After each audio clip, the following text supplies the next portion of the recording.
आजची जिल्हा नियोजन बैठक खेळीमेळीच्या वातावरणात पार पडलेली असून 1000 कोटी रुपयांचा नवीन आराखडा आज मंजूर करून देण्यात आलाय।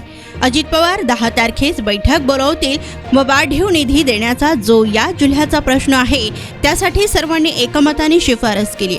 कमीत कमी 300 कोटी वाढीव निधी आपल्या जिल्ह्याला मिळावा असे आम्हाला वाटत असल्याचं म्हणत एवढ्या शांत वातावरणात पार पडणारी ही पहिली बैठक आहे असे देखील यावेळी अल्पसंख्याक विकास, औकाफ व पणन मंत्री अब्दुल सत्तार यांनी म्हटलंय।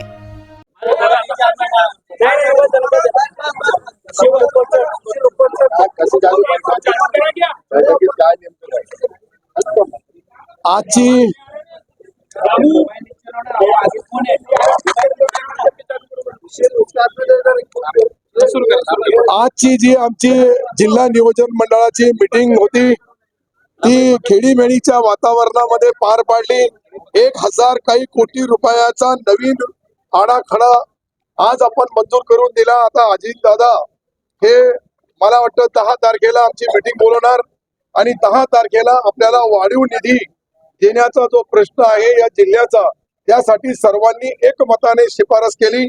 काही प्रश्न सर्वांचे वेगवेगळे सन्माननीय आमदार महोदयांचे होते, सन्माननीय खासदार महोदयांचे होते, काही नवीन जिल्ह्यामध्ये जे नवीन जिल्हा नियोजन मंडळाचे सदस्य त्यांचे होते।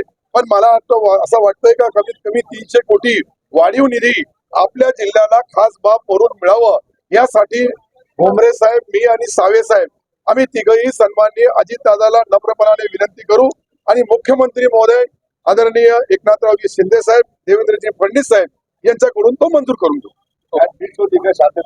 आज इतकी शांतताने मी माझी पहिली मीटिंग पाहिली।